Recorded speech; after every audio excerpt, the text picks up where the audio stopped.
can you, let's see. Can you hear me now? Can you guys hear me?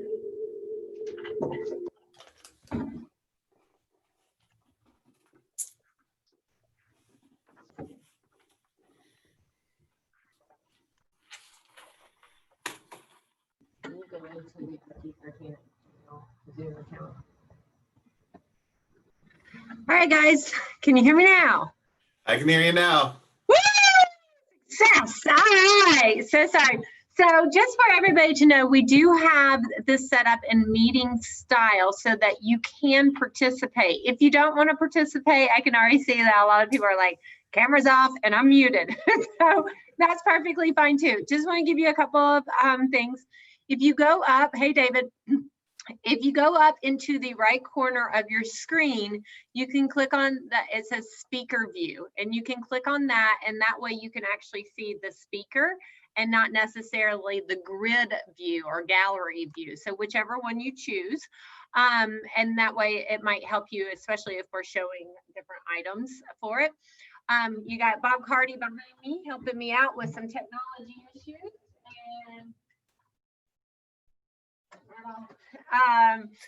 And let's see, and guys, the key here for any class that we teach is participation is always required or encouraged, because we want to know what questions you have. We want to know what thoughts you have, ideas, so that situations that you've had in the past, so that we can talk through those and make sure that we're giving you the information that you need to help you in your business. That's the whole purpose of any class that you go to, is that you get information to help you.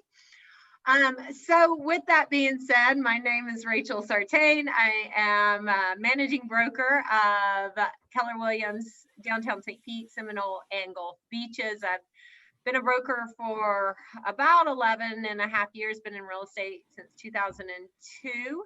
And thank you, Bob. And, you know, recently a lot of questions have come up about agency. They don't know that they're about agency, but they have been about agency. And so I reached out to one very intelligent Mr. Jody Staples to help us out. So Jody, why don't you tell us a little bit about yourself? Okay, I'm with the Seminole office. I started in St. Pete. When they launched the Seminole office, I went down to help launch Seminole. And I've been licensed since the early 90s. I was a practicing attorney for 15 years and came back to real estate, I think in 2012 or 2013. I've been on the ALC multiple times, you know, bold, I'm not even sure how many times. You know, I'm not sure what else y'all want to know. I saw primarily on the beaches, but, you know, kind of all over. So, there it is. Okay, awesome. Jody, I wasn't sure how long you've been in real estate, so I'm glad that you said that, because well, I was originally licensed, and I originally got it, and I was doing commercial because we were buying a lot of properties from the RTC and reselling them, and so I needed a license. But as far as residential, you know, that was just basically commercial, and I did some residential off and on while I was practicing law in the representation of the clients that I had that, you know, had a big interest in commercial and residential properties. So as you know, doing it as a living full time, that probably started in 2012. Okay. So who in here, and you can open up your chat box if you don't want to, like, unmute yourself. Who in here has been in real estate since prior to 2006? David? We're gonna have, oh, hold on.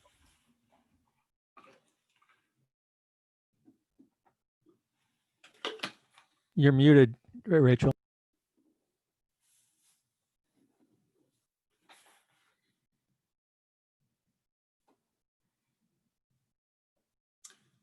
Yep, still muted. All right.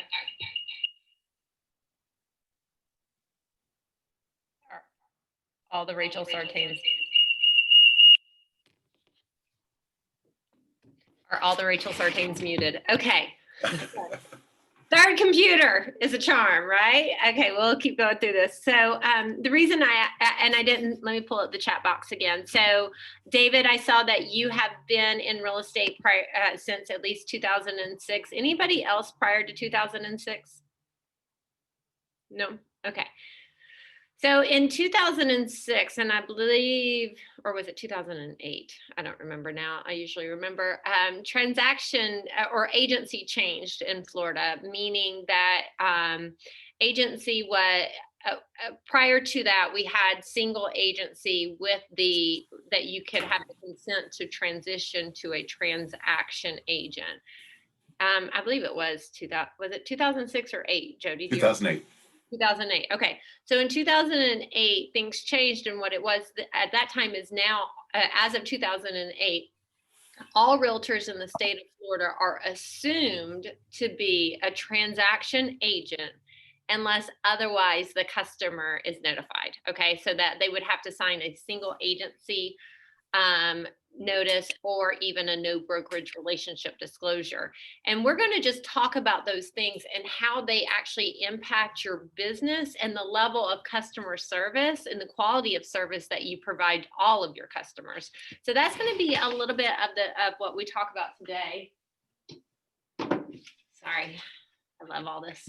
A couple other things that we're going to hit. We're going to talk about transaction agency, single agency, representing both parties of the transaction, how to do that, seller disclosures. We're going to hit on a little bit about clear cooperation rules for listings and commission agreements, selling for sale by owners. And also we're going to talk a little bit about property disclosure. So when I said agency and you guys got into this class, it might have more information than you were expecting, but the idea is to bring you tons of value. So that's our goal here today. So Jody, kind of, when I'm talking about agency and coming from, law practice and commercial world and now into residential world and helping us with compliance in our Seminole office and honestly with all of our compliance team, when we say agency, kind of what goes through your mind?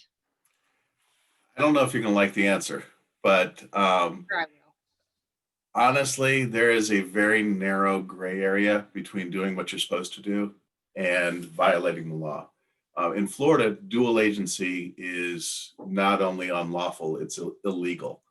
Illegal is basically a criminal, and unlawful is doing something that's against one of the rules or one of the laws that we have out there. So there's actually in Florida statutes that you cannot be a dual agent. And the reason you can't be a dual agent is that, we cannot represent two masters. That's kind of the way it's basically described. So you cannot represent your seller and get the highest and best price and also represent a buyer and negotiate the lowest price. Somewhere along the line, you are not keeping your client's best interests in mind. And so that's why dual agency is both unlawful and illegal.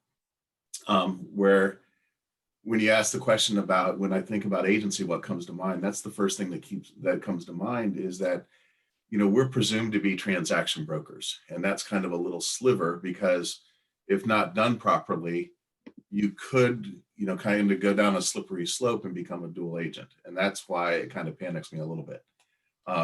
Because as a transaction broker, we'll get into a lot more detail on this, but we are representing the transaction. There's a buyer there, there's a seller there, and there's only one agent there, if we're doing both sides.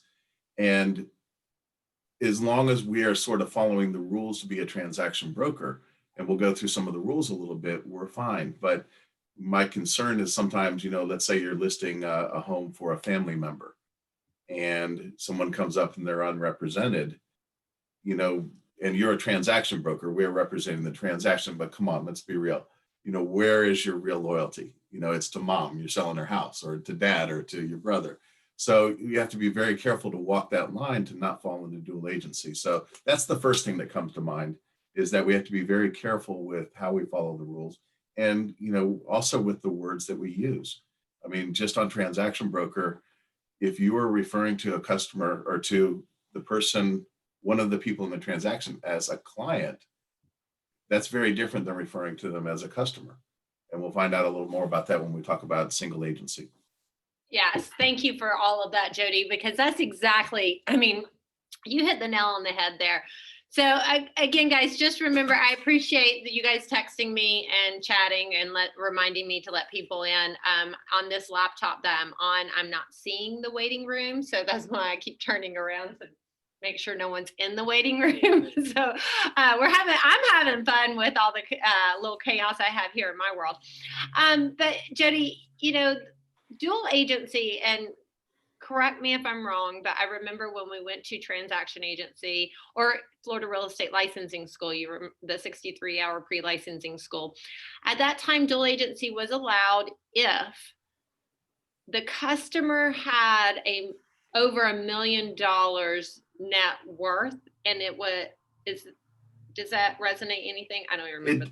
It does.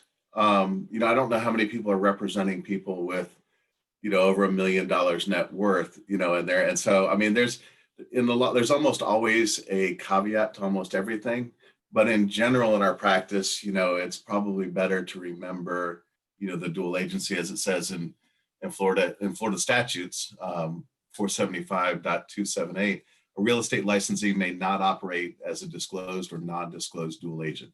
As used in the section, the term dual agent means a broker who represents as a fiduciary both the prospective buyer and the prospective seller in a real estate transaction. Correct. So, that's kind of the start of the rule. There are little caveats, but you are correct about the over $1 million. Okay, I just wanted to make sure because I know David Roman's on here and he catches those little things. I'm surprised he didn't put it in the chat box already. Because myself, David, and I believe you were all students of the all knowledgeable Jim Tibby. And so, we were been graced with his knowledge and sharing of information. So I was watching David's facial expression and I thought for sure he would put it in the chat box. But anyways, guys, so we're in the waiting room. So I think, one of the keys here is, do you have a customer or do you have a client? And you all have customers. So when you're representing somebody as a transaction agent, you are representing a customer. Actually, I'm sorry, let me rephrase that. You're representing the transaction. You're working so that both parties have a win-win experience with the transaction, and you are responsible for accounting for all funds, dealing honest, let's see, where's the exact language? Dealing honestly and fairly, accounting for all funds. So on the first page of the actual sales agreement, you'll see where is escrow being held. And for compliance purposes, you can never put TBD, to be determined, because that's accounting for somebody's money. You have to say where it's being held. A lot of agents will say, well, I don't know who's doing the closing. That line does not say who's handling the closing, who's the closing agent. That line says who's holding the escrow money. They can be different. Oftentimes they're the same, which is for convenience purposes, but they can be different. So that line right there, if you ever wonder why it's required for it to be completed, it's because you're accounting for that customer, that buyer's funds. So we know where it is, how to contact the person, and get the information we need for their money. Does that make sense? Mm-hmm. Okay. Also with transaction agency is using skill, care, and diligence in the transaction, which means you have to know deadlines. Like, when's the effective date? When's the inspection date over? When's additional escrow due? When's the loan approval date? Like all of these things, you have to know those. That's part of your responsibility for using skill, care, and diligence in the transaction. Disclosing all known facts that may materially affect the value of the residential property and are not readily observable by the buyer. Now, by the way, guys, all of this was in your 63-hour pre-licensing course. We just all tend to forget it over the years. And I'm going to pause on number 4, Jody, before I go through the rest of them. because that one to me is so important, especially when we're talking about property disclosures. So with number 4 stating that disclosing all known facts that may materially affect the value of the residential real property and are not readily observable by the buyer, that means that you and the seller both have a responsibility of disclosure. Mhm. Not I get just that question a lot too. Yeah. Well, my seller, I think there's something wrong with the house. The seller's not disclosing it. There was a case from the 5th ECA called Rayner versus Wise Realty. And that basically codified and made the disclosures under Johnson v. Davis that we're all familiar with, that you have the seller has a duty to disclose in a residential transaction any material defect not readily observable to the buyer. That made it also specifically applicable to realtors and brokers. So there was a presumption there. It was challenged, and then there's a case that says, yes, you have a duty to disclose as well. And so from the language that Jody and I just used, I want to ask you guys, did anybody hear the word occupancy? Please type it in the chat box if you No. heard the word. No. At least once a week, Jody, I get asked, and I'm sure you do too. Well, the seller never occupied the property. So from the language that Jody and I just used, is occupancy a requirement of disclosure? It is not. The other caveat is it does not have to be in writing. Correct, David. Thank you for that. Yes, so that's also the other caveat of this. So the FREC requires that it says right here, Florida law requires the seller of a home to disclose to the buyer all known facts that materially affect the value of the property being sold and are not readily observable or known by the buyer. This document, the seller's property disclosure that we use in real estate, a written disclosure is actually not a requirement of the state. The reason we use it is as a guide to help the seller think about the things that are not readily observable by the buyer that should be disclosed. I did have it was actually an ethics hearing with one of our realtors from our beach office. And one of the questions that the panel asked the realtor was, how do you present the property disclosure to the seller? How do you go through it with the seller? So I'll ask that question to you guys. If you have a listing, you give them the property disclosure, what more do you do with it? I'm waiting for an answer. So you guys either have to put it in the chat box or come off mute. I would review it with them. Was that not Connie? Yeah. Perfect. Thank you, Connie. And that's what I wanted to hear. So when I was practicing everyday sales out on the streets with you guys, I wasn't taught to do that. I wasn't taught to actually go through the property disclosure with the seller. But the reason this panel asked the realtor that is because it is part of your responsibility as a transaction agent and a listing agent to ensure that the seller knows what to disclose and understands the questions of the disclosure.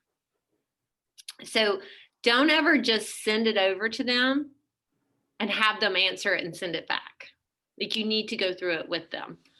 May I mention something on that too, Rachel? Please. Just a couple things. On the disclosure itself, do not help them fill it out. If they don't understand the wording, but don't fill it out for them. If they are bound and determined to say, I never lived there, don't cross it through them for them. If they want to do whatever it is that they want to disclose in their own handwriting, let them do that.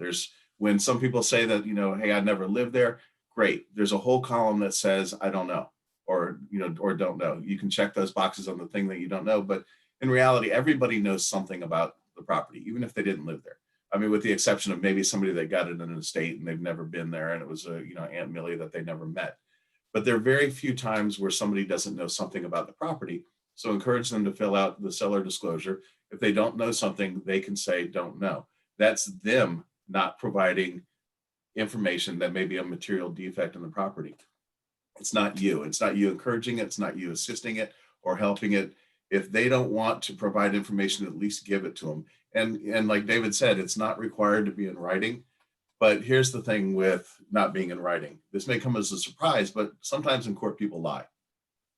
You know, so if you're sitting there at an open house and there's a prospective buyer and you're like, yeah, but you know, watch out for the sinkhole, and there's no seller disclosure, when you get to court and they're suing you about no sinkhole, guess what they're going to say? They never told me. So, you know, we encourage the written seller disclosure because that's what protects you. And there are also, you know, other little, and there are things like, are any of the appliances leased? That's in the seller disclosure. And if they are, the seller, you know, has to fill that out. You know, has there been water damage or mold? You know, the seller has to fill it out. On the leased appliances, it would be a really bad situation to get to a house and somebody, you know, is all excited, they're getting ready to move in, and there are no appliances there. There's no refrigerator, there's no range, there's no anything that they thought was going to be there, but they were all leased by a company. The seller didn't own, and the contract actually says all appliances that were existing on the property owned by the seller at the time the contract was executed. Well, they're not. So now there's an entire kitchen and you have a very upset buyer. So again, written property disclosure, even though it's not required by law under Florida, it really is the only way to go if you want to protect yourself. It's a definite CYA. Yes. Yeah, so there's also a state, so I will admit that I had not read this, and I'm going to assume that it's been written since in the last 5 years. We'll just say in the last 5 years. There's a sentence, and I'm sure David will correct me, which is okay, David. Yeah, I'm opening the door for that. It says in the first paragraph of the property disclosure, you should think about what you would want to know if you were buying the property today. It's actually telling the seller that.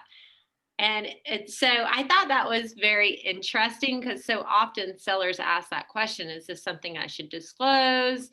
And so I just think that's such a great question, and that you guys, I have it highlighted. So I would highlight it on your property disclosure before sending it to a seller. It's in that first paragraph. It's telling the seller you should think about what you would want to know if you were buying the property today. And what that makes me think about is also like some people are hesitant to fill out the property disclosure, but I think what it does is it creates peace of mind for the buyer. If you receive a property disclosure that's accurately filled out with information and dates and description, and you're purchasing a property, do you think that the seller is trying to hide anything? No. Do you, if you find it during the property inspection, are you going to be like, oh yeah, I remember they put that in, I already knew about that. So they're already prepared. It makes that piece, that inspection piece, a lot more smooth. Well, that's part of the negotiation also. You know, if you're using an as-is contract and you've disclosed that the air conditioner is 15 years old, you've disclosed that the refrigerator doesn't work, and then the buyer comes and they have their inspection, and then you get that inspection repair addendum. Hey, the AC is 15 years old, the refrigerator doesn't work, we want you to replace it. Like, look, you knew this when you made the offer. So, you know, it just gives you, I mean, it's not a win all, but it gives you an opportunity to push back on them and say, you know, when you submitted the offer, it was in the property disclosure. This also you can use to remind the seller, covers the seller, because in the contract, whether you have this or not, in the contract, it states that you have to give this information. So now the seller can say, I gave this information and you knew about it, and the seller is now covered. Right, absolutely.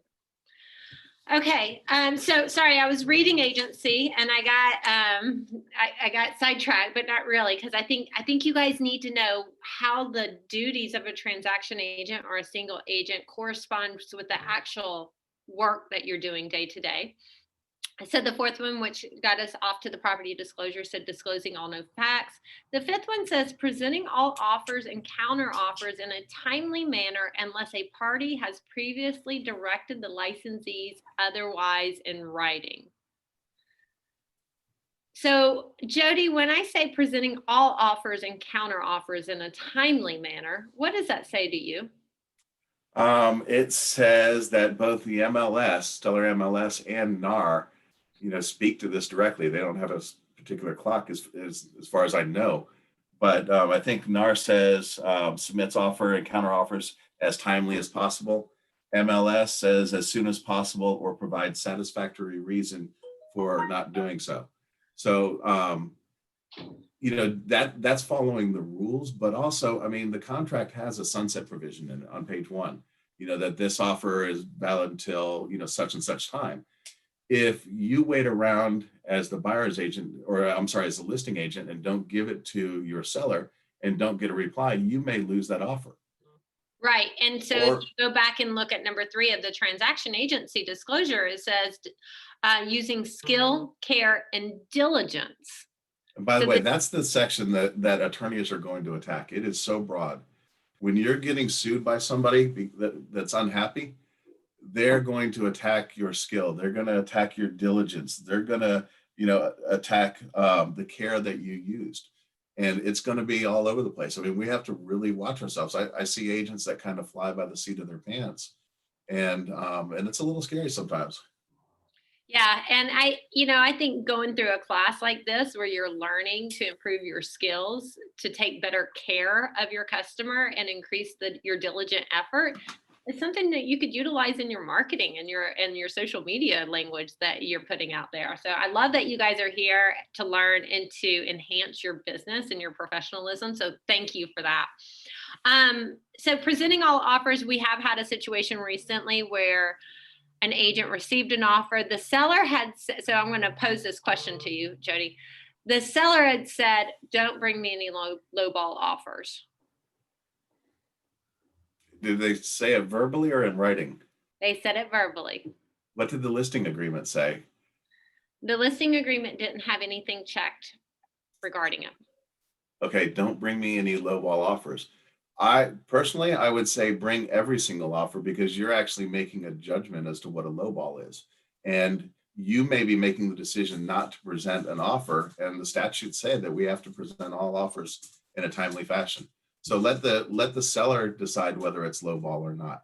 Let them give you some specific parameters, and I would suggest that you get it in writing, because we're required to submit all offers all the way through the transaction, unless the seller has directed us otherwise in writing. Absolutely. So, and I think that is also a moment to pause and to think about, how are you presenting the offer? Are you presenting the offer with just a neutral behavior, or are you presenting the offer with attitude and emotion? Because that guy's right there is, you want to go back to skill, care, and diligence, right? So if you're presenting an offer and you're like, oh, I can't believe how this agent wrote up the offer. They left all these blanks. I don't really know what they're trying to do. How is that creating a sense of confidence with the seller? It's not. What are you actually doing? Are you actually working for the transaction in that scenario? Because you don't represent the seller in a fiduciary responsibility. You're a transaction agent working for the transaction for both the buyer and the seller. So when you use language that polarizes one party or the other, are you actually violating your transaction agency agreement? Just take that into consideration and think about it for a minute. Okay, so the 6th aspect of transaction broker notice says limited confidentiality. Unless waived in writing by either party, this limited confidentiality will prevent disclosure that the seller will accept a price less than asking or listed price, and that the buyer will pay a price greater than the price submitted in a written offer, or the motivation of any party for selling or buying the property, that a seller or a buyer will agree to financing terms other than those offered, or any other information requested by a party to remain confidential. So do you want to elaborate on that? Give your version of that, and I'll give my version of that, Jody. I mean, it's pretty clear cut. You know, I kind of refer to it colloquially as like it's like playing poker.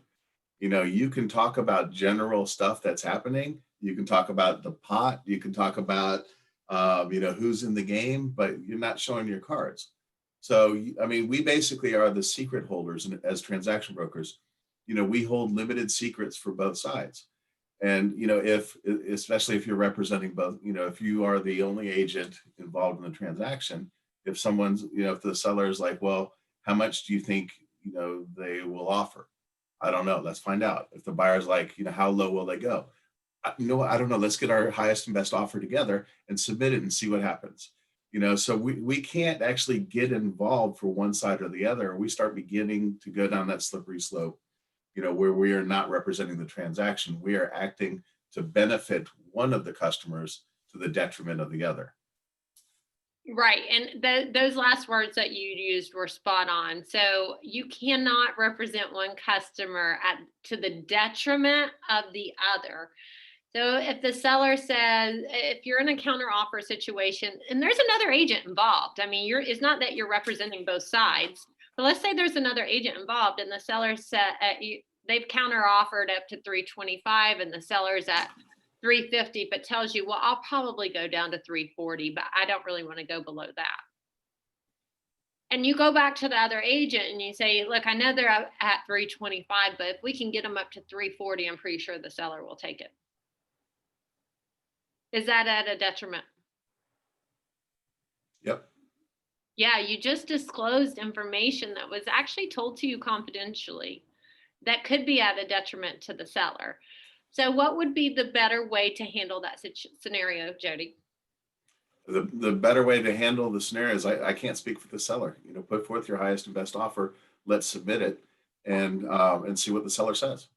Yeah. I mean, you are not putting yourself in, you know, in the middle, or you're not putting yourself in the shoes of the seller. You can't speak for the seller and you can't disclose information the seller's told you in confidence. So there's really not a lot you can say to answer that, you know, and other than encourage them to submit their best offer. And I'm not trying to tell you guys to be a limp noodle when it comes to negotiating, because I've had negotiations with people like that and it's extremely frustrating. But what I am saying is that you can go back to that buyer's agent and say, hey, I talked to the seller. They're open to a counter offer. I know your buyer's at 325. Can you go ahead and have them submit their highest and best, and I'll go back to the seller and see what they're thinking as well. You can absolutely do that, but you can't know, oh, they told me they'll go down to 340 and then go tell the buyer's agent that. You cannot do that. That's a violation of your transaction agency. It's at a detriment to the seller in that scenario. Absolutely. Okay, any questions on this stuff so far?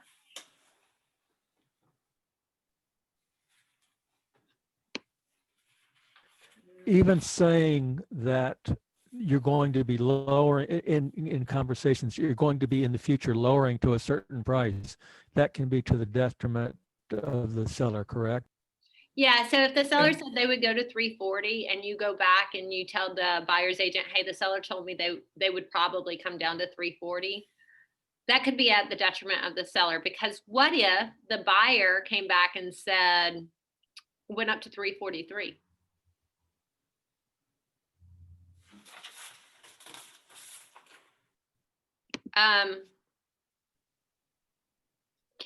Let's see, Maggie said, can you tell the buyer's agent you have asked? I would want a little bit more that can I tell the buyer's agent I've asked if the seller will come down? I believe that's what you're asking. So yes, you can do that.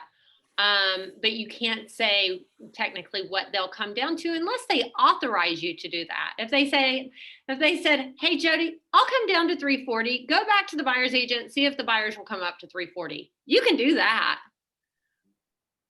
Can you tell the buyer's agent you have an offer already at asking price? I'm going to throw that to you, Jody. All right. So first of all, I would say it's always better to get any deviation from what you're doing in writing from the seller. But I believe, you have an offer.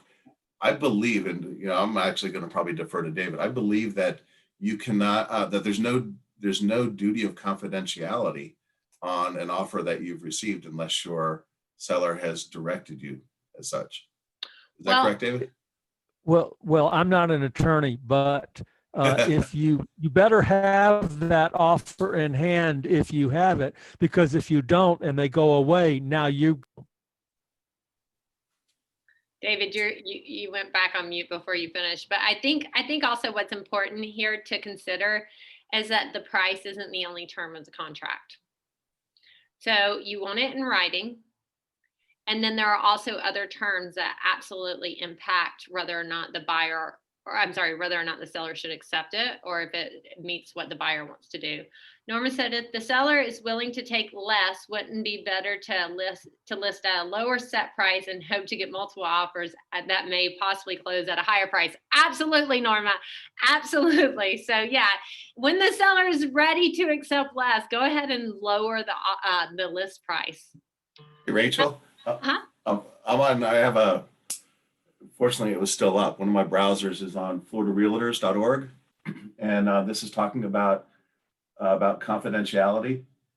And this is on, let's see, it's in a multiple offer section, but it says, as for the terms contained in any given offer, there's no default obligation of confidentiality.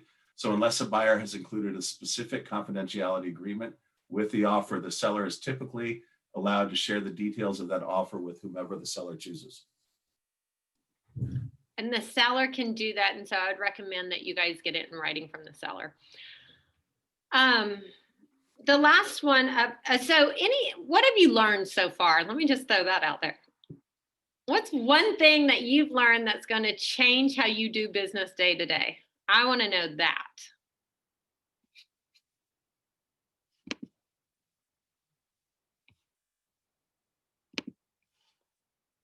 I see you guys are busy typing away, so I'm going to let you keep typing because I want to know what you're hearing, what you're learning, because that impacts what we talk about. So the last one's in any additional duties that are entered into by this or a separate written agreement.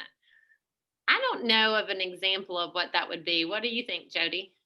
So, so this kind of goes along because there's a greater duty on this same topic in our single agent thing. And basically, this is if you agree to do something, if there's a mutual agreement between you as the transaction broker and your seller or as your buyer. For example, let's say you agree to hold an open house with your seller. You've mutually agreed to do that. So you now have a duty to go through with what you did. It doesn't have to be in writing, that can be verbal, but you have to do what you mutually agreed to do with your customer. Absolutely, absolutely. So I love the feedback that you guys have given us in the chat box. Genoa says, I've learned I need to be careful with how I speak to sellers and buyers.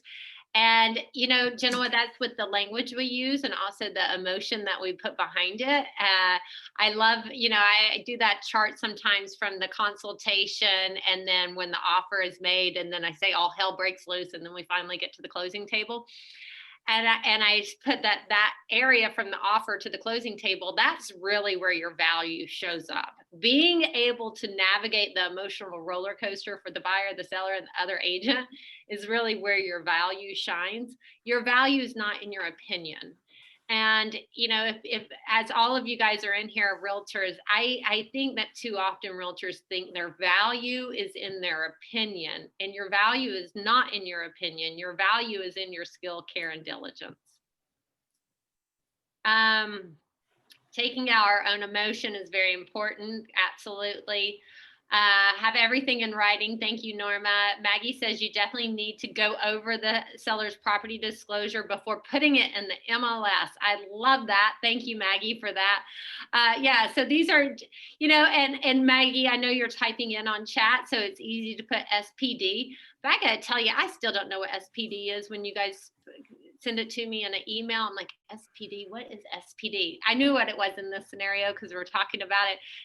But as realtors, being careful of how we're using acronyms in our day-to-day, because we do it all the time. So just making sure that we're speaking those things out. So Jody, the other one is going to be, the other one that I really wanted to make sure that we hit on before going into some of these ancillary ones was the no brokerage relationship disclosure. Okay. And I have a copy of the no brokerage relationship disclosure somewhere around here or over there. I don't know where it went, but do you have a copy of that one, Jody? No, not in front of me. Okay, I thought I did, and now. I mean, I'm relatively familiar with it, but. Okay, so tell us your version of no brokerage relationship disclosure. Well, when you think about, let me back up for just one second. When you think about the three types of relationships, you have no brokerage relationship, you have transaction broker, you have single agent. And I kind of think of them in an escalating duty of care.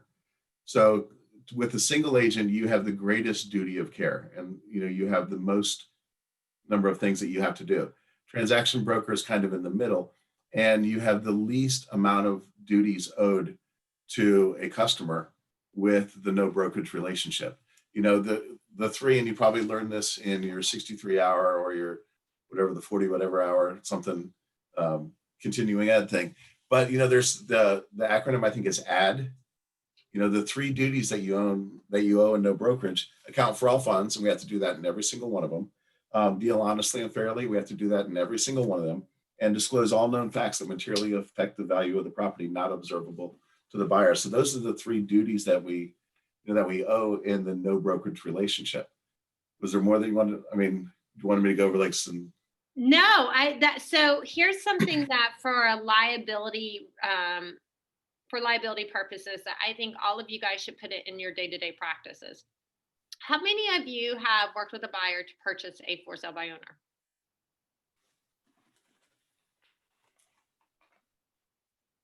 Couple of you? Okay, I see a couple of hands. Yes. Okay. So when you are working with a for sale by owner and you bring a buyer, what agency relationship do you have?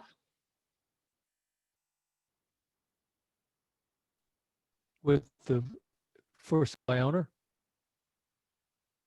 Sure. I think he's asking with the buyer or with the seller. It was a trick question, and here's why it's a trick question. Because in 2008, all agents are considered to be transaction agents. Transaction brokers. Yes.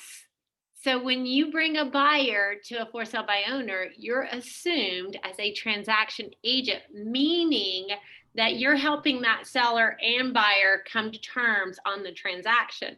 Now, emotionally, is that how we go into the situation? Emotionally, we go into it thinking we're representing the buyer, and the for sale by owner is represented by owner, correct? But is that what FREC states? No. So guys, if you're going, and I love that Chris Price is on here because she and I just went through this last week. So if you are bringing a buyer to a for sale by owner, I highly recommend that you get two things signed: a commission agreement and a no brokerage relationship disclosure signed with the seller. You could take that a step further, which I would also recommend, and have a buyer broker agreement with single agency signed by the buyer. Now, if you did those three steps, Jody, if I had a buyer broker agreement with single agency signed by the buyer and a no brokerage relationship disclosure signed by the seller, and for some reason I got sued by the seller, would there be any question of representation to the seller? No, if you had single agency, there's absolutely no question. Right. So was that leading into, can you do it as a transaction and no brokerage relationship?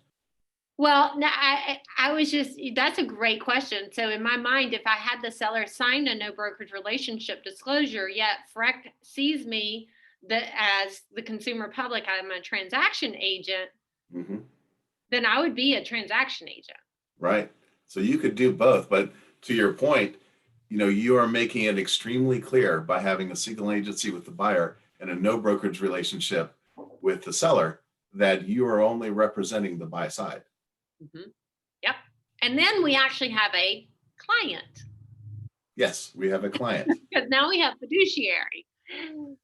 I know this stuff is confusing, guys, and it takes a while to settle in. Aaron's definitely shaking his head yes.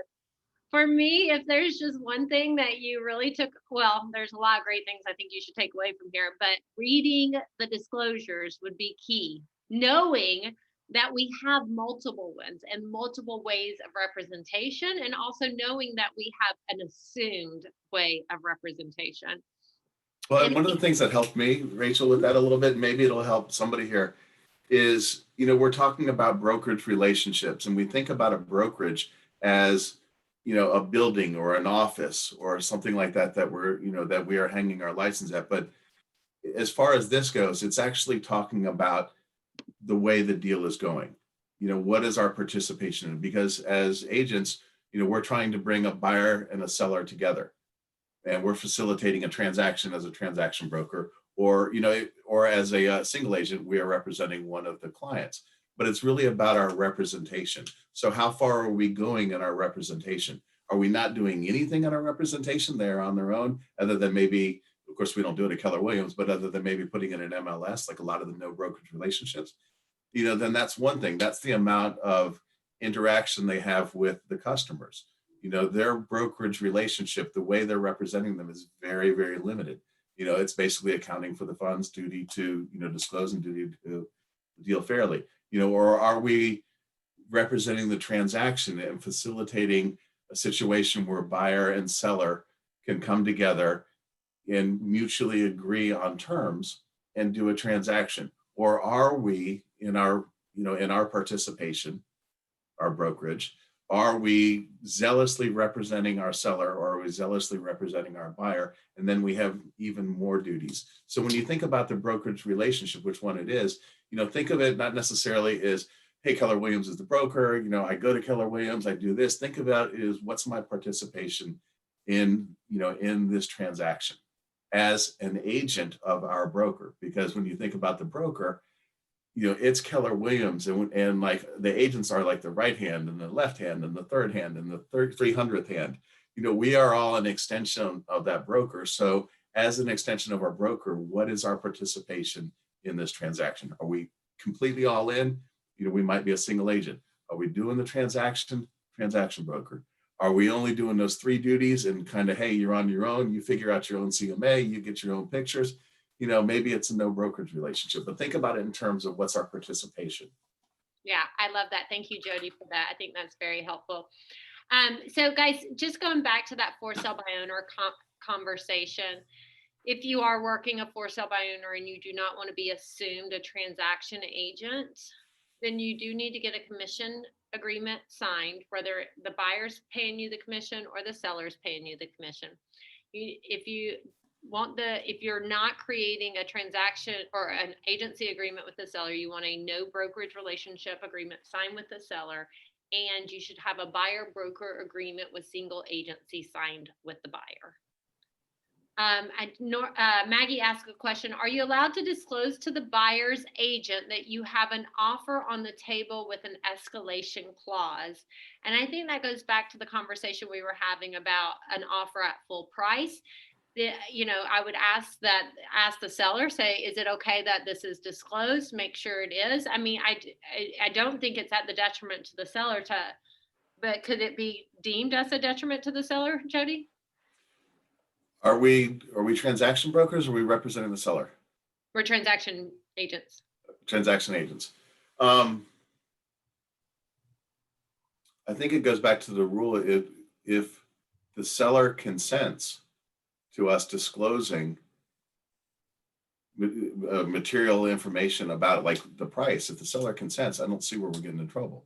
Because it's not to the detriment of the seller. The seller actually may consider that something that's going to bring value, and if they consent, I would get it in writing. The seller may decide, no, I don't want you to do that, because I don't want to say I'll take 270 when maybe they would have gone to 290. So then you wouldn't want to do it. So I would say, get the consent of the seller in writing, and then you're covered. Okay, awesome. Thank you for that. Maggie says thank you. And Norma asks, when we have questions related to representations, who do we contact for the office? Norma, I'm your broker. You can always contact me. Here, watch this.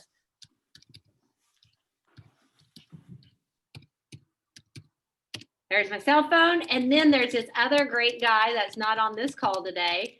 What is his name? Who knows? Murray. Murray. That's his phone number. And then all of our closed Facebook pages are support pages. I know in downtown it's called Cappers in Training. At Seminole, it's the Seminole Agent Support page. I don't remember what it's called at Gulf Beaches. I think it's called Support page.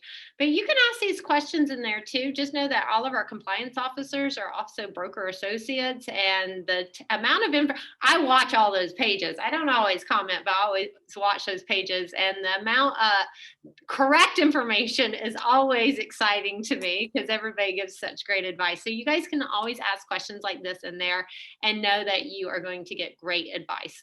So I just want you to know you have all those resources. Thank you, Norma, for asking. There's one more, Rachel. Also, the Murray and Sally run the KW Florida-Broker Forum.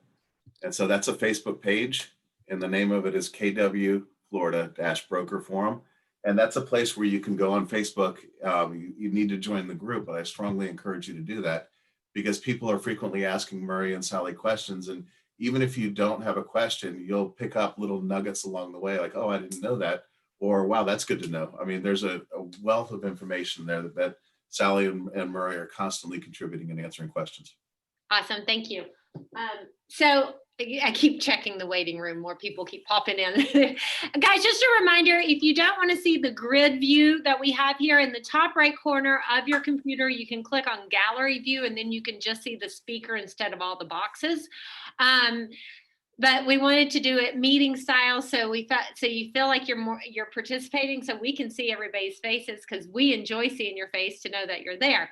Okay, so we've kind of covered agency, and then there's also been a lot of questions about clear cooperation, and I found something in here that I wanted to share with you, Jody. We're gonna mastermind it about it live right here instead of.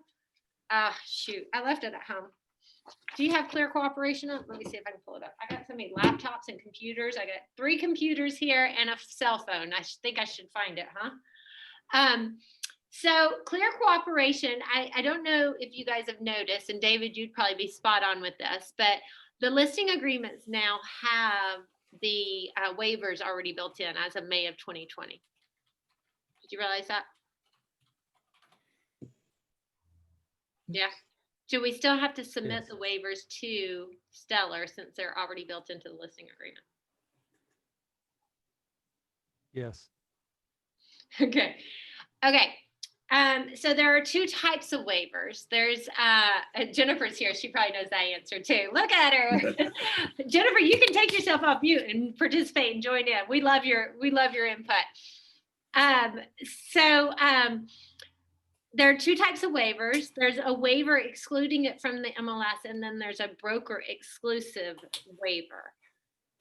Both of them state that at any point you start advertising it to the public, you have 1 business day to get it into the MLS. That keeps getting confused with a 24-hour period. So take that out of your mind. I didn't even want to say it because I didn't want it to live there. It specifically says 1 business day. So if you're sneaky like me and you like to look for the gray areas like Jennifer as well, because I can tell by the smile on her face, and Jody knows, he's like, I have to talk her off the ledge sometimes. Look, I can tell. I don't think it's sneaky. I think that we're actually, because we're so short on listings and we have so many buyers. And actually it was the ALC that came up with this idea, wasn't it, Rachel? Uh-huh. It wasn't me. Yes, no, it was. Well, it was me having a conversation with ALC, giving them gray area. That you can actually start marketing your property on a Friday and then list the property on a Monday, because clear cooperation states that you have to go, and once you start marketing, you actually have to list within 1 business day. So it's, and just to clarify, because of language is so important and communication is one of the hardest things that that we face is when she said list, it's already been listed, it's already been signed, the listing agreement has been signed. You don't need a post date listing agreements, have it signed that day. It just doesn't have to go into the MLS until one business day. So if you're really good and you know that Martin Luther King Jr. Day is coming up, then you can start advertising on Friday and it doesn't have to go into the MLS until Tuesday. Boom. Aren't you glad you're in here right now? Like this, I like get so excited and bubbly about this stuff. Okay, so with clear cooperation, something else it says is you cannot advertise it publicly. And so Chris Price, love you and the questions that you call me with, because it really makes me think. So if you get a listing and you have it signed, you don't have your sign, you can't put a sign up, you can't put flyers out, you can't put it on social media, you can't put it on Zillow, like you cannot do any of those public facing things. Can you send it to your customers with an email blast? Trick question.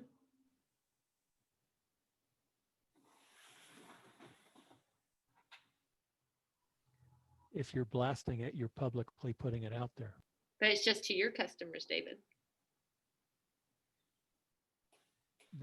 If it's multiple, it's public, right? Well, you can send it intra brokerage. It can be intra brokerage. Well, here's my little trick, my sneaky trick of reading between the lines. And Jody, Mr. Attorney, hopefully he'll keep me out of trouble. So what if you have a buyer broker agreement signed with those people? Are they now your customer? Because see, prior to that, they're everybody's customer, aren't they? So if we have buyer broker, and that's a way that you can help get your buyer broker agreement signed. Because I know that I know realtors, I won't say everybody, a lot of realtors have obstacles in their mind about getting those agreements signed. So that's one way that you can clarify that, hey, that's my customer. I have an agency relationship with them. It's not public. I can show them this property. Jody's thinking about it. He's biting his lip on it. Bite my lip. No, I don't have an opinion. I think it's brilliant. I think it's right on the very edge. That's where I live. Yeah. But so Chris asked me this last week, it was a great question. She said, I know somebody who would sell if I brought him the right price. Can I show it with because of clear cooperation? I said, yeah, because you don't have a listing. See, the clear cooperation rules only required to listed properties who don't want to be put in the MLS yet. But if you don't have a listing agreement, can you put it in there? Or can you market it? Yeah. I know a seller. He's waterfront. It's a good house. This is what you've been looking for. He doesn't want to list it. Do you want to buy it? Does that make sense to you guys? Because he didn't sign a listing agreement, so clear cooperation MLS rules don't apply. You still need to get a commission agreement signed. Yes, and that was something we were talking about, I think, before you popped in here.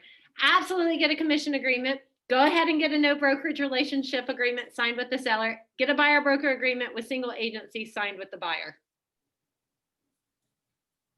So anyways, so clear cooperation rules, just a couple of things to note, that it's either being excluded from the MLS or it's office exclusive, meaning that you can present it to agents within your office only. As soon as it goes under contract, that day has to go into the MLS. If you start advertising it in any manner, it has to go, advertising to the public in any manner, it has to go into the MLS in one business day. Can I stump the attorney? You do all the time. Now, once it goes into the MLS, it has to be shown.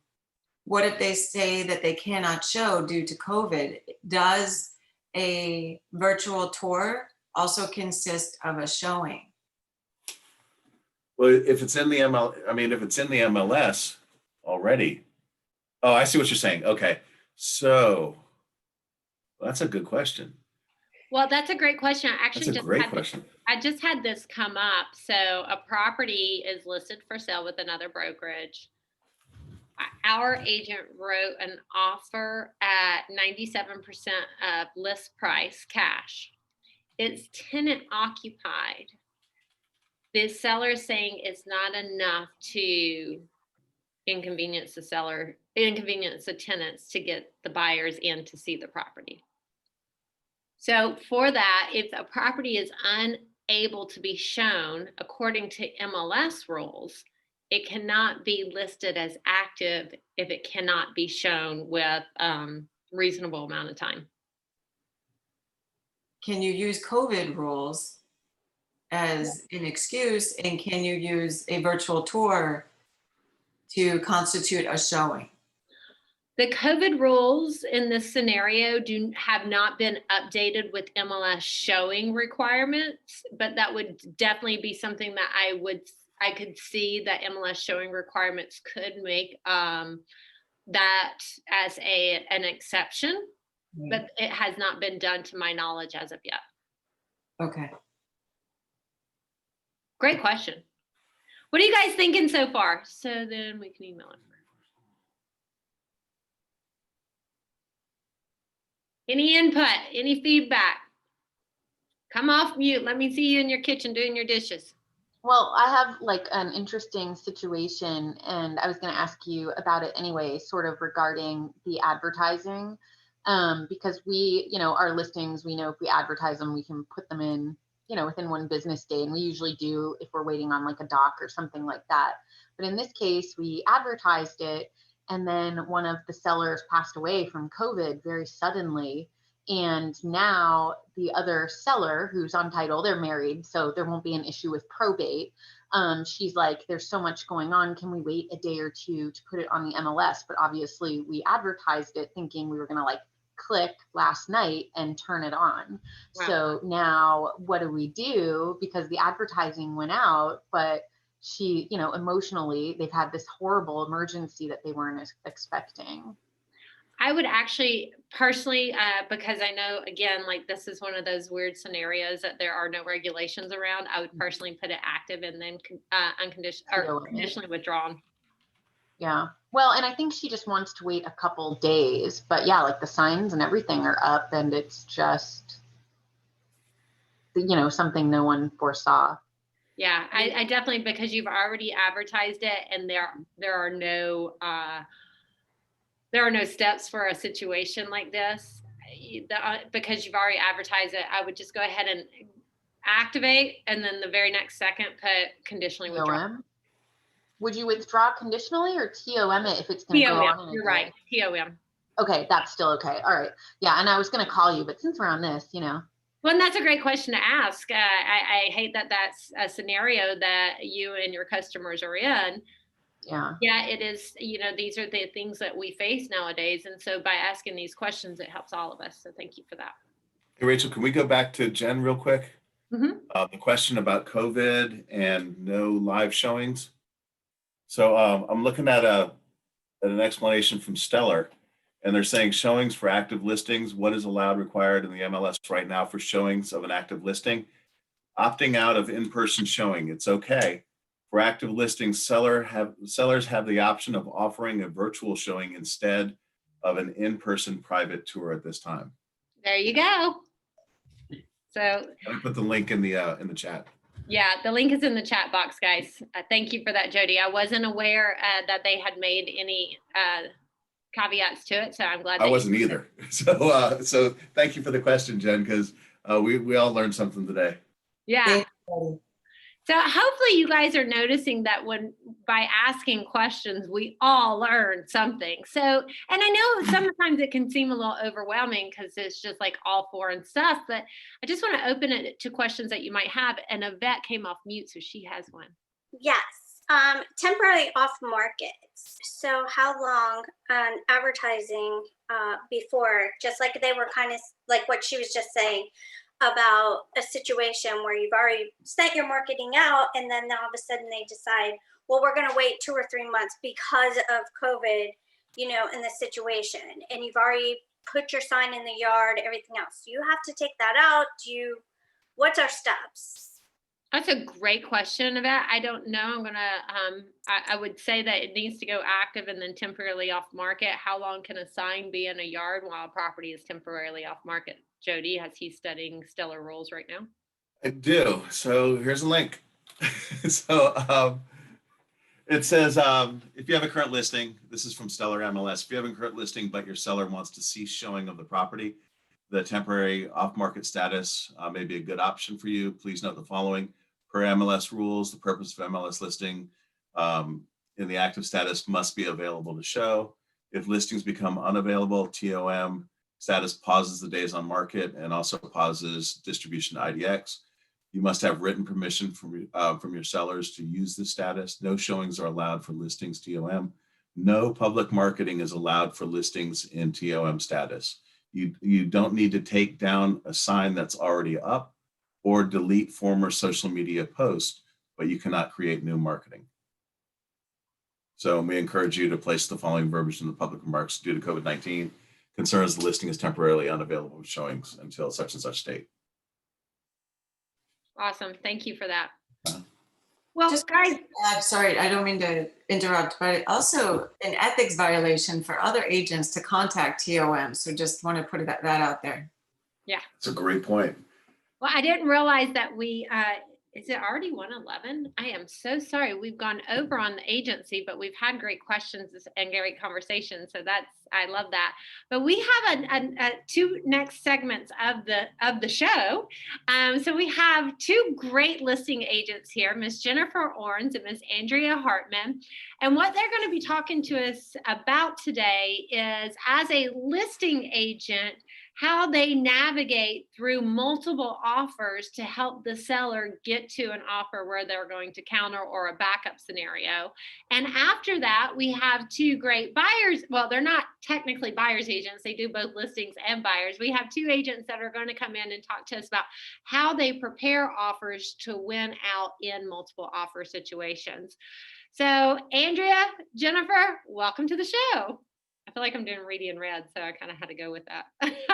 Guys, again, remember, if you don't want to see the grid view, go up in the right corner and put speaker view, and that way you'll be able to see Jennifer and Andrea as they're going through. So Jennifer and Andrea, if you don't mind to take yourselves off mute. And I have a couple questions, and then I would love to know just some general information for you guys to give advice to our audience here. So what's the most offers you've ever had on one property?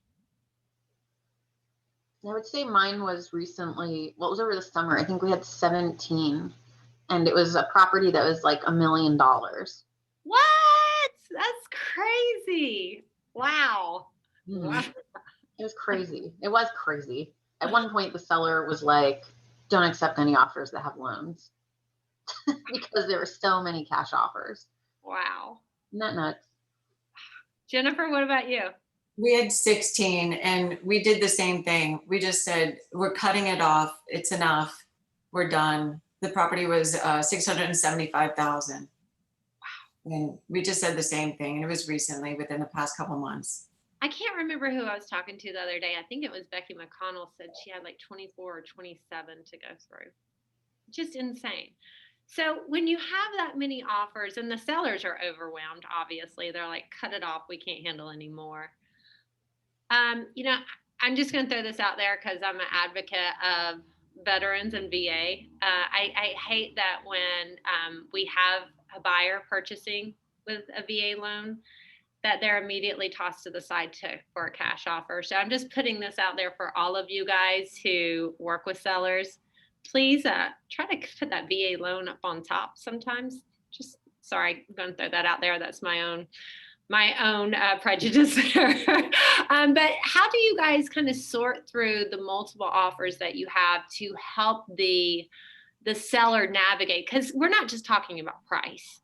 We used to do contract classes and count timeframes in the contract, and the next day people would come back and there would be answers anywhere from like 46 to 93 different timeframes within the contract. So, you know, there are a lot of parameters we're looking at. What are some of the ones that you're going through with the seller to help them pick the best offer for them, the best terms for them? Do you want to go first, Jen? Well, definitely. It's looking at what is most important to our seller. And we ask that at the listing appointments. You know, what is your top most important thing? And it's not always price. Guys, it's not always price. Oftentimes it's, you know, I need a lot more time to move. I've been in this home for 30 years, Jen. I need at least 2 months to move, 3 months sometimes to move. So, you know, who's the most flexible buyer in all of these 16 offers? You know, so who's the most flexible? And so sometimes it's not always about price. And, you know, so then we look at who is the most flexible. And we love our veterans. I'm a huge proponent of our veterans. So if the home is something where it's not full of peeling paint, there's not, you know, tons of holes in the property, and it's not a huge fixer upper, I'm a huge proponent of our veterans. So we'll always try and, you know, push for veterans, always. Thank you. And Andrea, how do you kind of, what, other than like flexibility with time, what are some of the, and knowing the seller's motivation, as Jennifer said, what are some of the things that you're working through? Yeah, I mean, it's not always price. It's definitely closing date. Sometimes we've had sellers that, you know, it is important to them to see those VA loans because they bought the house with a VA loan. And again, if it's in good shape, definitely you can, you know, make that work. We've had a lot of those people, you know, beat out everyone else because they will escalate because they do feel like there's some bias. But, you know, the first thing I do when we have a property where we think we're going to get multiple offers is we explain what an escalation clause is to the sellers, because that will often come up. And oftentimes sellers who haven't seen it before, they think, great, we'll just, you know, tell them whatever the top price is, we'll get it. And they get really excited. And then, you know, you have to explain to them that the majority of escalation clauses that come up in these multiple offer situations, you know, require that you show them the other offer they beat out after you execute it. And they want proof of that because they will say, like, fine, we'll do escalation, and we'll pick the best offer that comes out to us, whether it's, you know, closing date or price or whatever. And then we have to show proof to that agent that we're not like gouging their client and unfairly charging them a higher sale price. So I do explain that to the sellers. And we literally just had that issue with a seller where they wanted to just take the full escalation clause limit. And of course we couldn't do that because their other offer didn't push it to that limit. So I think that's important to set that precedent in the beginning, because even though it may sound normal to us, they don't understand what that means fully. And I think the communication really helps in the beginning. And then, you know, other things that help are sometimes they want a rent back. Sometimes, like, we have a luxury condo on the beach right now. The buyer was not the highest bid, but they were like, we'll release our $50K in escrow to you right after the inspection, and we'll have the title company give it to you before closing. It basically went hard regardless of all the other contingencies that were basically waived. Yeah. So how do, when you're going through multiple offers, I mean, does the seller look if a buyer has sent a letter or a picture of their family or any of those? Does that make an impact? We I do. say like 1 out of 10 times. Oh, sorry, Jen. Well, some people who it just pulls at their heartstrings, and, you know, but others, they're like, I don't care at all. You know, we just had one who price was the only thing that was important, and they didn't care if it was cash or if it was financing, and price was the only thing that was important. And for that seller, we had to explain to them that the home, and we said it just like this, we said this, your home won't appraise.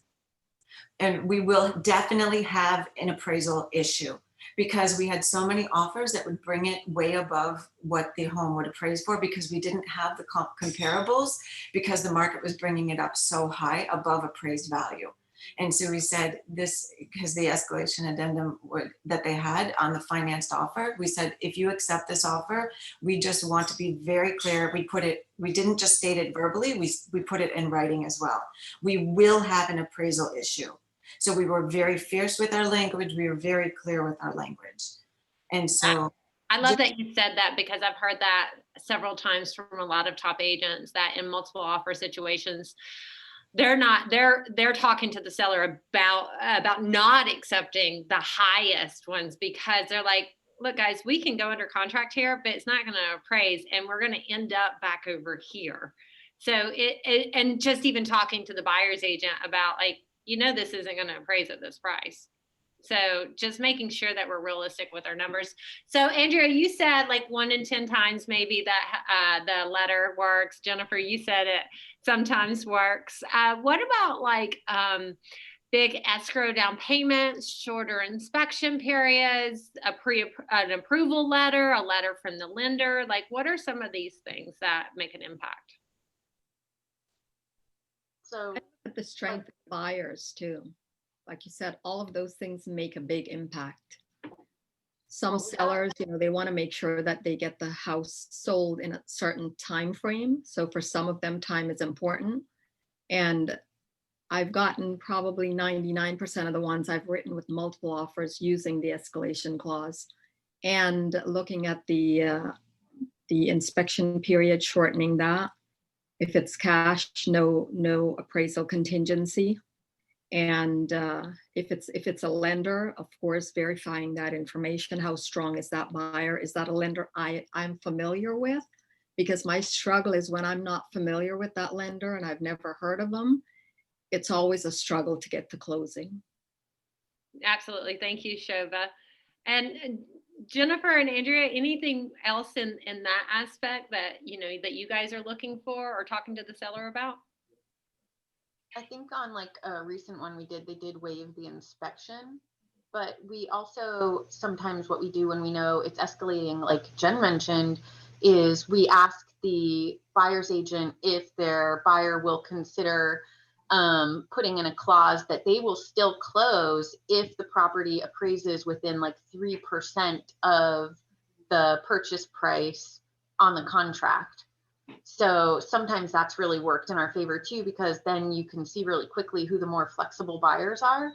And we also talk to our sellers about accepting. A big thing right now is you'll get a lot of offers. And Jen, I don't know if you've seen this, from sight unseen buyers. I don't like those. Personally, if they want to do that, it's like no inspection, because they want to use that to actually see if they like the property in a lot of cases. They're trying to get to it. Mm-hmm. We'll ask the buying agents, has your buyer actually seen the property? And then we'll notate that on our matrix to the seller as we're listing all of the offers to the seller, and say this buyer actually has not seen the property yet. This could be a very risky offer to accept. Mm-hmm. What about buyer's agents that don't properly fill out the offer? Sheba, do you mind muting, hun? I can't mute you. Thank you. So buyer's agents that don't actually fill out the offer properly. Do you guys know that? Those exist? Did help one write an addendum the other night at 11 p.m. We go ahead and we offer them to come to meet with either Rachel or Kristen, because Such a better answer. I should have just sent her your number at 11 p.m. I'm like, call my broker. She'll have some ideas. I would definitely call her at 5 a.m. Go ahead and join us at 8:30 for Power Up. Read that. Taking half of your percent if I have to fill out your offer for you. It's just one of those things where it's a great learning lesson for them that they need to possibly, join Keller Williams. Yeah. An opening for them, right? But yes, it does give you an idea of where their skill level is. It's hard to convey that to a seller though, to say, hey, maybe they're not the best skilled agent, but it's very difficult to convey that to a seller. Andrea, how do you do that? Sometimes it's just going through the purchase agreement, and then I have to tell them like, this is actually blank and it should be filled in. And so I'm going to clarify this, but is this who you really want to be working with? And I think that is really important. And the sellers will hammer you like, is this person a good agent? Which, don't answer that question. That's not a good idea ever. And sometimes I just say, maybe they're new, or oftentimes I actually only see that problem when it's the smaller brokerages and the agent is also their own broker, or they're like working for a very tiny brokerage. That's where I've noticed it the most recently. Yeah. So What about amount and well, before I ask that, because we have Michael Thompson and Chris Price here are going to talk to us also about presenting offers in multiple offer situations from working on the buyer side. Jennifer, can you talk to us a little bit about what your matrix looks like? Well, the matrix is really just, offer number 1, 2, 3, 4, 5, 6, and then, but I'll also make sure that I contact all the agents. I just want to make sure of that too. I'll contact all the agents, make sure that I do tell them we are in a multiple offer situation. I am or I am not representing one of the offers. And we do have a variable commission, which will be listed on the MLS already. Or we do not have a variable commission. I want to make sure that we have an even playing field. And then to the seller, we will not disclose whether or not one of the buyers is our own. I want to make sure that we have an even playing field on all of these offers, and our matrix will state that as well. I want to also make sure that for all of our agents out there, that there's an even playing field. I always state that to all of the agents that we're working with, so everyone has an opportunity, that we're unbiased out there, that if we are representing someone. So I just want to make sure that that's available and that our sellers are picking the offer that they choose and not our offer, because we're representing somebody. So it's fair. I do believe in that. It's a fair market out there. I like that. Thank you for that. Andrea, anything else? Does anybody use command to sort through all the multiple offers? Great question, David. I know that exists, and there is a great way of doing that. I have not explored that yet. We just did hire a new director of ops who's amazing at command. So I look forward to doing that. Andrea, do you? we don't actually use command for that yet, but years back we created, similar to your matrix, we use Excel spreadsheets that have like the formulas plugged in and locked so my agents don't accidentally type over them. And we leverage that, and all you have to do is copy and paste each column. I mean, you can use like 3 columns for 3 offers, or you can go to 20 offers, whatever. And it has all the different variables you can plug in. So it's basically a net sheet. And it gives them an idea of what their proceeds will be at closing, aside from prorated taxes and any mortgages they might need to pay off. And that really helps, because for my agent team too, they have to go line by line to fill that in. And we put things in there that trigger them to review those contracts, because it's really easy to just look at price, down payment, closing date, and you might miss that someone's asking for a $900 home warranty.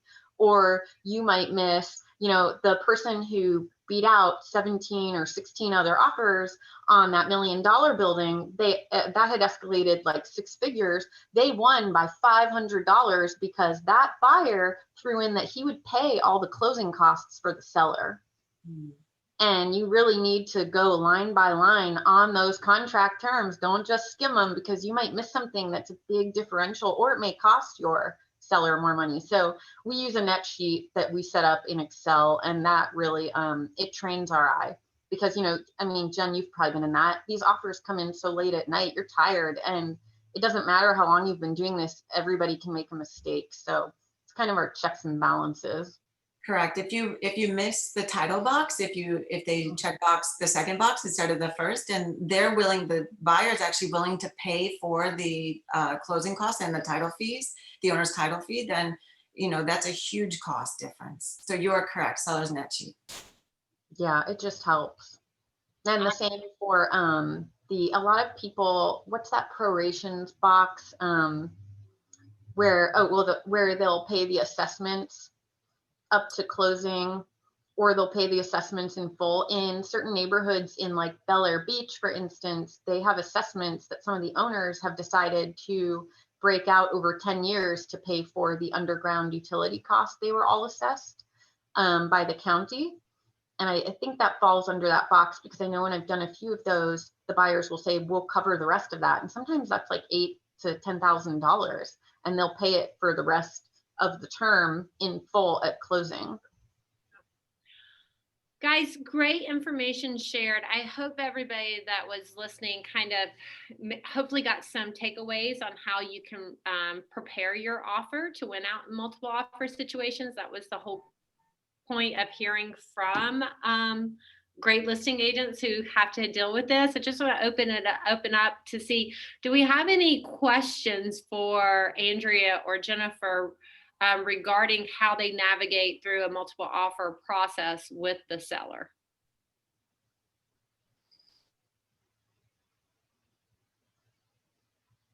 See the chat box filling up. Chat box, yeah, you got the chat box there, and then most people are on mute. So I want, if you don't want to come off mute, or if you do want to come off mute, you can do that and ask questions, or you can just ask in the chat box. If you guys could stick around for a few more minutes, in case anything pops up in there. And then, so next we have Chris Price and Michael Thompson. So Chris, I saw that you posted on Facebook that you're working with a buyer who, it was a 4 offers in a multiple offer situation. And I think what's unique about having you in here is that you're not a buyer's agent. You work with both buyers and sellers. And the same for Michael Thompson. Michael, you still got to get this story put in the paper. You were featured in a news article a couple months back with an FHA buyer. A seller, a for sale by owner seller, saw that, just like we were talking about with VA and FHA. A FSBO seller saw the article about FHA buyer trying to get a house, called Michael and said, I have a home for sale. I won't activate the listing in case your buyer wants it. And they actually went under contract and closed on it. So that was just such a cool story. We got to really get that out there. We haven't got that out there yet. But Michael, you work with buyers and sellers as well. So I think it's good to hear your perspectives. So guys, when you're working with a buyer and you're going in to present an offer, knowing that there are other offers on the table, what are some of the things that you're doing to ensure that your buyer's offer is making its way to the top? Oh, well, that list is pretty extensive at times. I think that it definitely is not house specific. I guess I'll say it's situation specific. I mean, everybody is wanting something different. And I've got, notes off to the right side of my page here that I was working on putting together. And, of course, half of them apply to when our market felt normal, and the other half apply to, what we are dealing with currently. So I could go into, many different, sort of pressuring tactics that we use, to get offers accepted. One of which I feel that I think everybody's gotten a hold of now is escalation addendums. I feel like at this point, you almost have to be more creative than that. And that is something that I definitely started to study a lot more and get more creative with.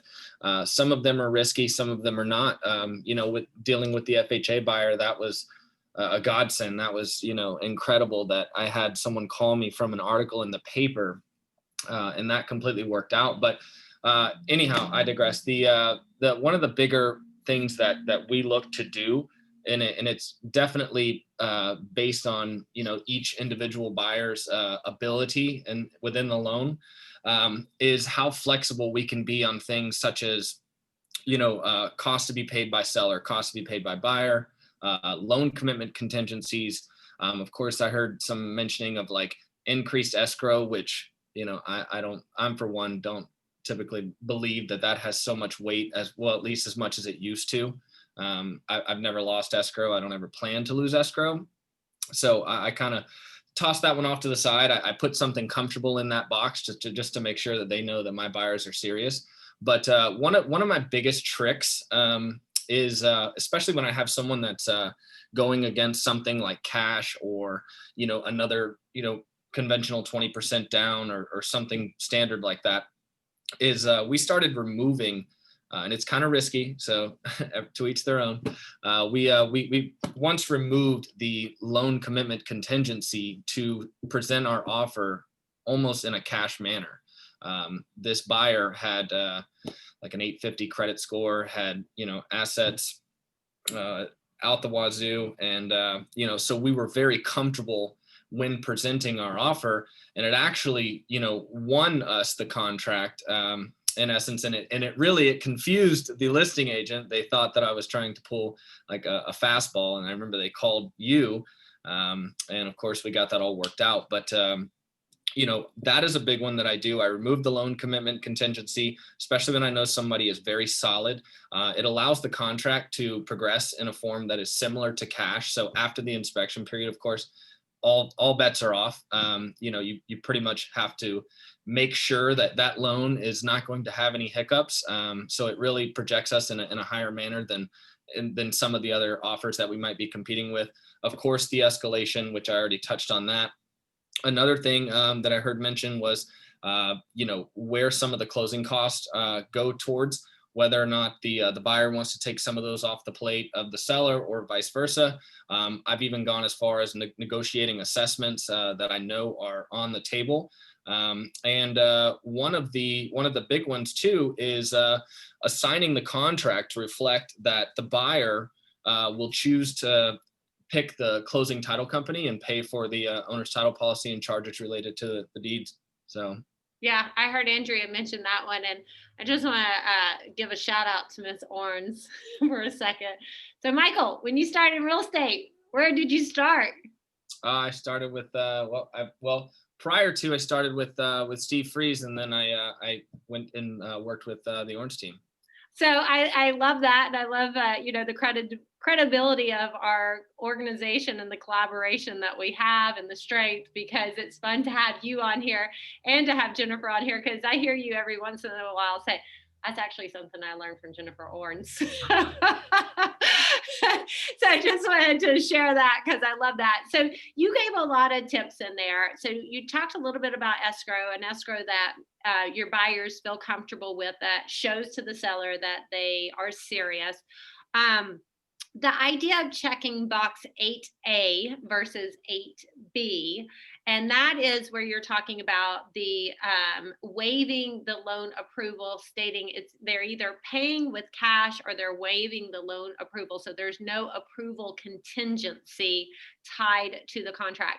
And when he's talking about risky, guys, what that means is, like, if your buyer is getting a loan, a mortgage, they can actually waive the mortgage contingency. But if for some reason they don't get approved for that mortgage, they have lost their escrow.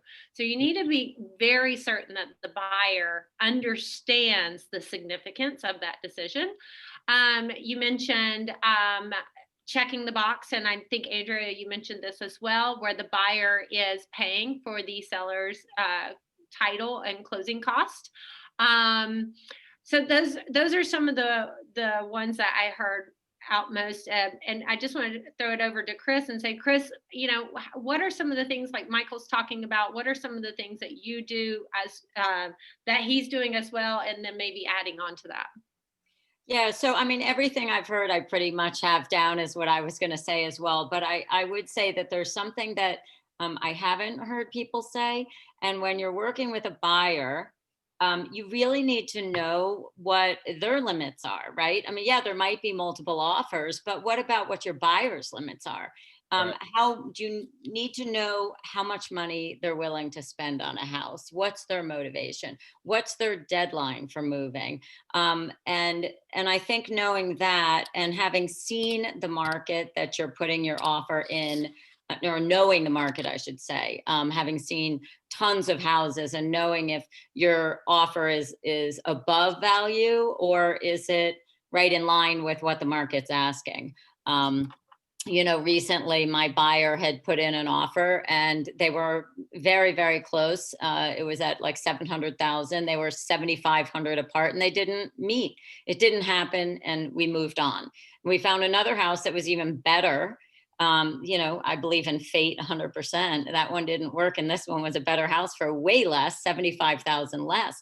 So I think it's important to know the market, you know, what the average price point is when you're going into a multiple offer situation. Because when you're representing the buyer, I don't want him to overpay. I want to make sure that he's got, you know, good value in this house. So, you know, I knew he was 75,000 below where he should be. We made sure, like everybody said, we had a good escrow. We had a huge down payment. So his loan was very, very small. We made a very short inspection period, which I think is also very beneficial because they don't want their house taken off the market for a long time.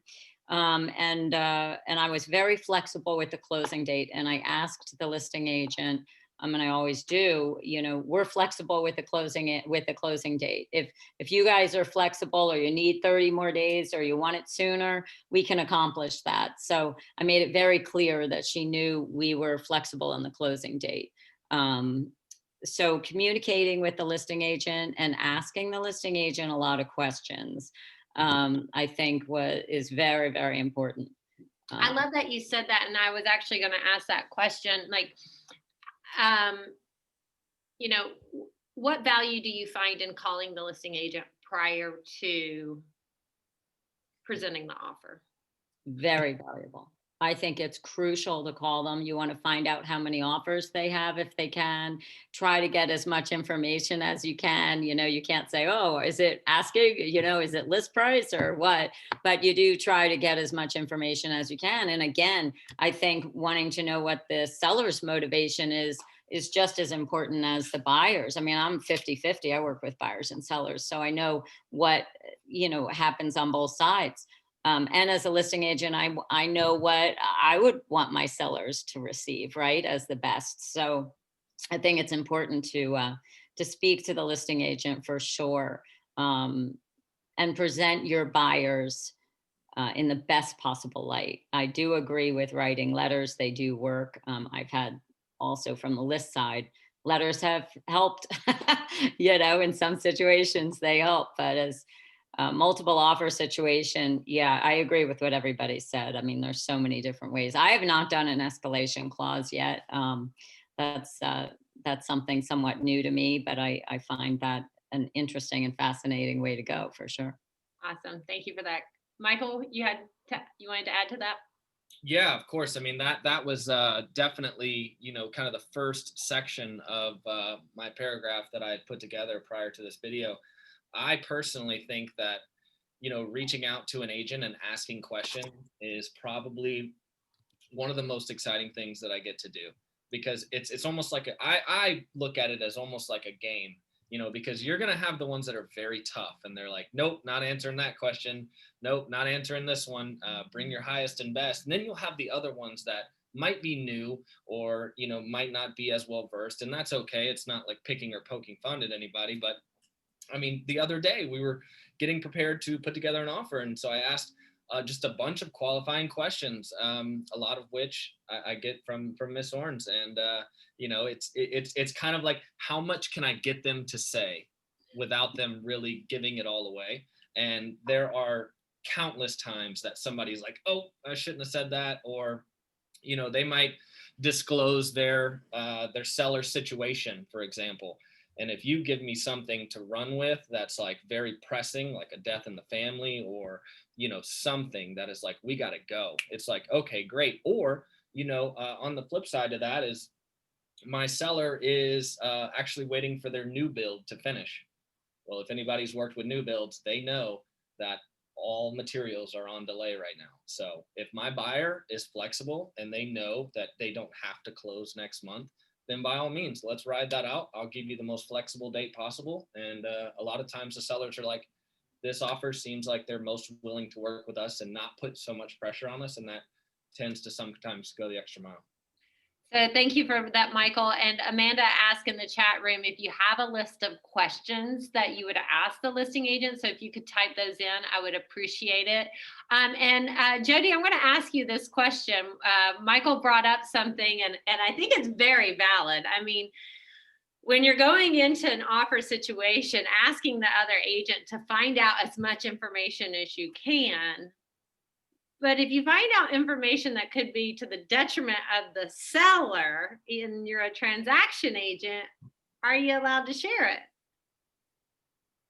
To the detriment of the seller. So I thought you were talking about a particular transaction that I shared with you. No. So okay. The situation Michael was just talking about, he said he learned great qualifying questions from Miss Ornson to dig to see how much information you could grab. So if I have the buyer and I'm asking the seller a bunch of questions to see what they will disclose, and they disclose something that could potentially be to the detriment of the seller, as a transaction agent, can I disclose that to the buyer? Yes. Wait, no, I'm sorry, I'm a little slow to that. I told you that. Yes, good. Feel good. So I believe it's yes. So if I have it correct, that you have you're not representing the buyer, you have a customer that's a buyer acting as a transaction agent. Is that correct? Yes, and we want to. And then the seller tells you something. The seller tells their listing agent, the listing agent tells the buyer's agent. If it materially affects the value of the property, you have an obligation to disclose it. Am I correct, Jody? Yes, I agree with both of you. Now, let me be the first to say I will not take this to, a very specific route of, if there's something like detrimental to the family itself, I'm not going to use that as, primary leverage. I'm not going to, expose their most valuable information about their personal life. It's more of how can I prepare my buyers to get the best deal possible, because that is my responsibility as their agent. Yeah. But I think if it really affects the value of the property is what we're talking about. Okay, so Michael, you just used some words that I think are so very important. Did you say responsibility to your buyer? Is that what you said? As their agent. Okay, so that's what we were talking about with agency, and it's so easy for us to go down that path of we think we're working for a party. We work for the transaction, and it's so easy for us to get caught up in thinking we're working for the seller. Like even in the multiple offer situation, like we're working to find them the best offer. Yes. But honestly, we're working for the transaction, and that it's just so weird to even think that way. Like, because we think we work for a customer. No, we work for the transaction. And that's why we wanted to have this class, is because that is not an easy concept. We're relationship people, not transaction people, right? But yeah, so I know you're not doing it to the detriment of one party or the other. It's just, that's why I wanted to make sure Jody stayed in here with me while we go through the listing side and the buyer side, because I can't tell you how often that I hear that language on both the listing agent and the buyer's agent. It's like, I'm working to help my buyer the best way I can get through the transaction to the closing table. That would be taking your words and just adding that spin on it. Does that make sense to you guys? It's actually very freeing, in my opinion, because you're actually don't have to have an allegiance towards one side. You're actually working for the deal. Mm-hmm. So yeah. Michael, Amanda had asked if you would type in some of the qualifying questions that you would ask the listing agent when preparing an offer for the buyer. So if you could put some of those in the chat box, that would be great. Yeah. Chris, anything else that you have or that you could add to qualifying questions you would ask the listing agent, or other techniques that you would use to win the offer for the buyer, to present the best offer, I guess, is what we're talking about. Again, I think knowing the market, because I mean, yes, you want them to get the house that they've fallen in love with, but I also want to be careful that I'm not pushing them towards a multiple offer situation where they're overpaying too much. You want them to be able to sell the house in 5 years and still have, possibly sell and make some money on it. So I'm pretty cautious with multiple offer situations. But again, I think you have to know what the market is, how much more they're willing to go over. Is the house this house in particular was priced, in my opinion, $75,000 below market value. So yes, I told him to go, 25,000 higher for sure. And I still felt that he was in a very good situation. So I just think you really need to know the market. You really need to feel confident in how you're advising your customer, because if you don't know what the value of that house is compared to all the other houses in that area, how on earth would you be able to advise them properly, right? Yeah. I saw probably 15 houses in this one neighborhood. So, and had already gone through an offer situation on another. So I felt very confident that advising him to put in 25,000 more, and all the other situations, short inspection, all these other things were good. Good escrow, short inspection, flexible closing. And it was a very minimal loan. So that was good. I don't want it to always be, for me, I really take it to heart with whether it's a listing or working with buyers. I don't want them to go into a situation where they're overpaying too much for the actual value of the property. I mean, of course, it's hard to know in today's world because prices have gone through the roof, and it's pretty shocking how high they've gone and changed in the last 6 months. But I think you have to be aware and be careful and cautious with your buyer's money, and know that it's a very big deal. I mean, this is their life. This is their finance. Well, I love that you said that, Chris. And that's why, again, just saying to every single one of you who are in here, who are paying attention, how much I appreciate it, because we are writing legally binding agreements between parties, and we do not we're not attorneys, except for one of us. And so, it's important that we take our role in this that we take it very seriously.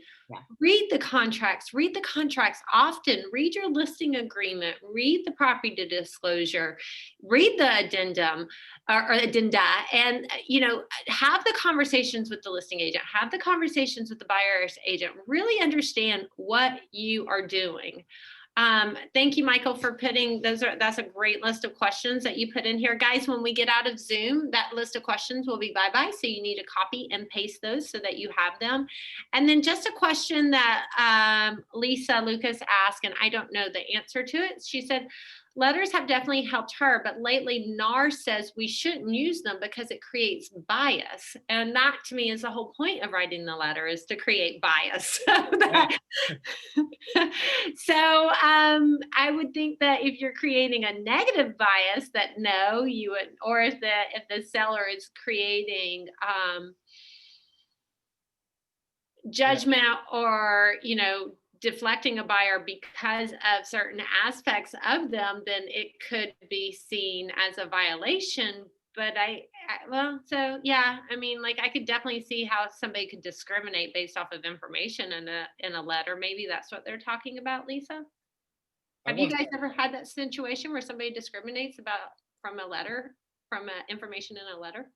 I wouldn't say discrimination from a letter. That has never happened to me personally. Someone else can comment, but I did once get beat out of an offer with the Duncan duo being the listing agent and they said, and I quote, the sellers met the buyers that they planned to go forward with, and they had a great conversation with them. And I asked them, I said very simply, I'm like, oh, so the sellers are taking interviews. I said, I've got a frontline worker right now that would love to interview with your sellers. When can we meet? they didn't like that, but but that brings up another great point, is sometimes it's good to get the buyer in front of the seller. Oh, trust me, I try. Like the whole work from home, like if they're there, sometimes, and they have to be passing, or if they answer the door when we're showing a home, it's like, oh, hey, meet the family that you were going to choose for your next offer. Some people like it, some people don't, but you can't stop trying. Rachel, I think what they were trying to say was that, of course, we're supposed to describe the property, not the family or the people.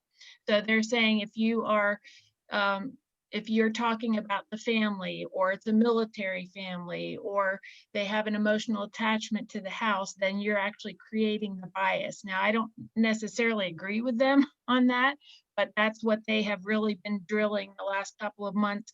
And there's been quite a few press releases and articles in the NAR literature. Thank you, Lisa, for that. And just to clarify, the letter should never be written by the agent. the letter should always be written by the customer. Right. So if the customer is writing the letter, it can be about them and the reasons why they see themselves or their family in that home. But when they do that, they have to understand, we have to realize there could be discrimination that could also come up, and we have to be very cautious of that and violating the Fair Housing Act. Yeah, they said we shouldn't even deliver it, which how does it get to the agent? But that's You should what also wear your seatbelt. right. So I mean, we could be overly cautious sometimes, and then the whole beauty of this conversation is that we're looking for techniques to stand out, to be different, because we have a housing shortage and we have a huge population growth and demand for housing. So we have to be creative, yet we also have to stay in the boundaries of our code of ethics and the law. And writing a letter, if we got to be careful there for sure. Having the customer write a letter, having it delivered to the seller, we have to be careful the seller's not discriminating. But it's still one of the techniques that we have at our fingertips to utilize and stand out above the rest. But you also heard from 2 listing agents that said, it doesn't really impact the seller's view most of the time for them, but then we also know that sometimes it does. And I think that's the point with every single topic that we're discussing here. Sometimes it works, sometimes it doesn't.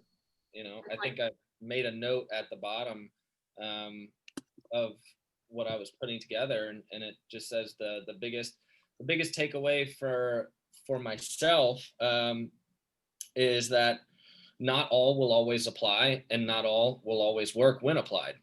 I mean, that's like, there's no other way to put it. Sometimes your letter's going to work, sometimes your letter's not going to work. But Michael, you put something in here that I appreciate. It says, what can you tell me about your current sellers? Ask why they loved the home. Why did they love living in the home? And then, so this is Rachel Recruiting 101. Whatever they tell you that they loved about the home, that's what goes in the letter. I'm just the little heartstring jerker over here. Yeah, you just take their exact words. Why did they love living in the home? They loved gardening in the backyard. That goes in the letter. My buyer just dreams of gardening in the backyard, right? She has a master's in invasive plant species. Love that. Guys, I am running out of time. Jody's got to run. There's lots of feedback and information in here. Guys, I want you to do me a big favor. If you found this information valuable, please put it in on Facebook. Give shout outs to Jody on there, Jennifer, Andrea, Michael, and Chris. We so appreciate all of you guys being here. Thank you so much for the questions you asked and the information you shared. And thank you for being here to learn. I love that. And I can't tell you how grateful I am for it. Bye, guys. Thank you, Rachel. Thank you, guys. Bye. I just don't know how to get out. Damn Mac.